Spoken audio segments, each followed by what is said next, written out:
بسم الله الرحمن الرحيم. أنا اسمي محمد. أنا لسه جايالي رسالة من صديقي الفلسطيني إياد، هقرأها عليكم وأكن هو اللي بيتكلم. بسم الله الرحمن الرحيم. إن تنصروا الله ينصركم ويثبت أقدامكم. أنا إياد، مقاوم فلسطيني، عمري 20 سنة. أرضنا هندافع عنها لآخر نفس فينا. مهما جيش الاحتلال يحاول إن يخوفنا بزيادة قتلانا، عمرنا ما هنستسلم أبدا. الشهيد عندنا بيموت بيتولد 1000 فداء ومقاوم. عمرنا ما نخلص. لما رسالتي هتوصل لكم عن طريق صديقي محمد، أكيد ساعتها هكون شهيد بإذن الله تعالى.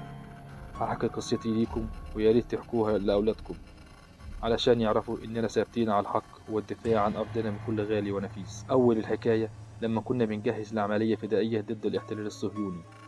جهزنا كل حاجة، الخطة والمعدات، وتوكلنا على الله. كنت أنا و10 فدائيين آخرين. الحمد لله نفذنا العملية بنجاح وحققنا انتصار عظيم بفضل الله تعالى. استشهد مننا 3 وقتلنا حوالي 100 عسكري إسرائيلي وأسرنا حوالي 20 أسير. وطبعا جيش الاحتلال مسكتش، بقى عمال يسجن ويقتل ويلاحق كل شخص يشك فيه إنه له علاقة باللي حصل. طبعا بعد العملية كنا لازم نختفي شوية عن الأنظار، وبعد حوالي أسبوع عرفوا مكاننا. هرب مننا 2، كنت أنا واحد منهم والباقي استشهد. فضلنا نستخبى كل شوية في مكان جديد لحد ما في يوم قدروا يوصلوا لينا في المكان اللي كنا فيه. صديقي عمار استشهد وأنا قدرت أهرب واستخبى في مكان. المكان ده كان مكان مهجور من زمن.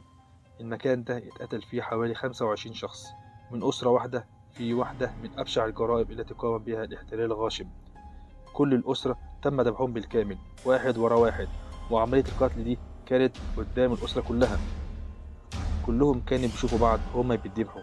كانت جريمة الصحف كلها اتكلمت عنها، وكالعادة العرب كلهم عاملين نفسهم مش شايفين حاجة. المهم دخلت البيت واستخبيت فيه، وكنت متأكد إن ميت لا محالة. طلعت الدور التاني علشان استخبى في أي أوضة. دخل العساكر واقتحموا البيت. أول ما دخلوا البيت كل البيت بقى عمال يهتز بقوة وكأن في زلزال. الأبواب عمالة تتفتح وتتقفل بسرعة وبقوة غريبة. باب البيت اتقفل مش عايز يفتح. حاولوا أكتر من مرة وبرضه مش عايز يفتح. فجأة حال البيت اتبدل وكأنه لسه جديد. وأنا فوق ببص لقيت أسرة مكونة من 25 فرد واقفين في حالة حزن بيبصوا على العساكر الصهاينة. الجنود الإسرائيليين بقوا هيتجننوا من المنظر اللي شايفينه. إزاي البيت اتغير فجأة. حاولوا يدخلوا الغرف يشوفوا فيه إيه، وكل واحد يدخل أوضة باب الأوضة يتقفل عليه لحد ما كلهم دخلوا كل الغرف. وبقيت بسمع صوت صرخات عالية أوي من الجنود، وفي نفس الوقت بسمع صوت ضحكات مخيفة. وفجأة الجنود خرجوا من الغرف عينيهم كلها بيضة وشكلهم مخيف. ولقيت الأسرة كلهم فرحانين جدا ويبصولي. بصراحة المنظر ده كان غريب جدا، ما كنتش مصدق عيني. ومرة واحدة لقيت الجنود ماسكين سكاكين وعمالين يدبحوا في بعض لحد ما كلهم ماتوا. المنظر ده عمري في حياتي ما هنساه أبدا. خرجت من البيت لقيت واحد من الفدائيين كنت أعرفه شكلا واقف مستخبي جنب البيت. استغرب لما شافني وقال لي انت كنت فين؟ حكيت له اللي حصل. قال لي اللي انت شفتهم دول اهل البيت ده انتقموا لنفسهم من العساكر دي، واكيد هم ارتاحوا دلوقتي لما اخدوا بطارهم. رجعت مع صديقي ده لمكان تجمع الفدائيين وحكيت لهم على اللي شفته في البيت. كانوا مبسوطين جدا وقالوا عقبالنا لما احنا كمان ناخد طارنا. وبدأنا بالفعل في تجهيز عملية فدائية جديدة، وحاسس اني مش هرجع منها.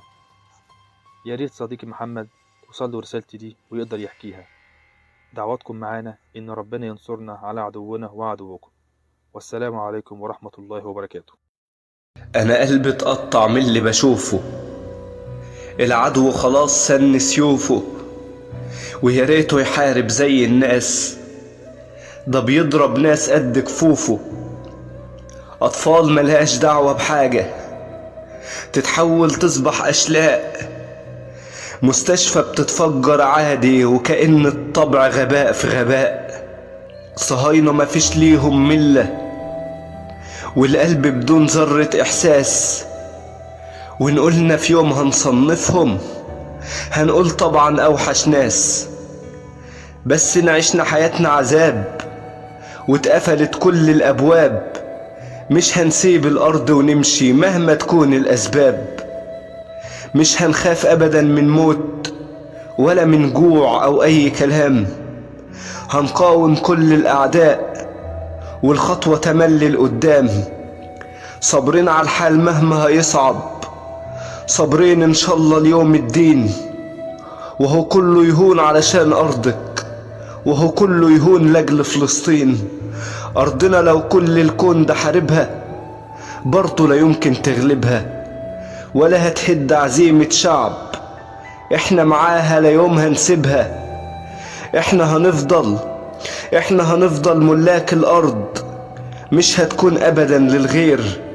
القدس هيفضل معبدنا غصب عن أي حقير.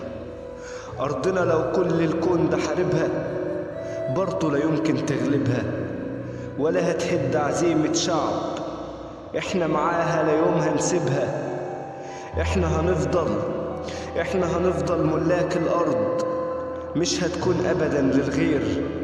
القدس هيفضل معبدنا غصب عن أي حقير. ما بيقدروا عرجالنا بنتقموا من الولاد، والله ما نترك دارنا احنا اهل البلاد.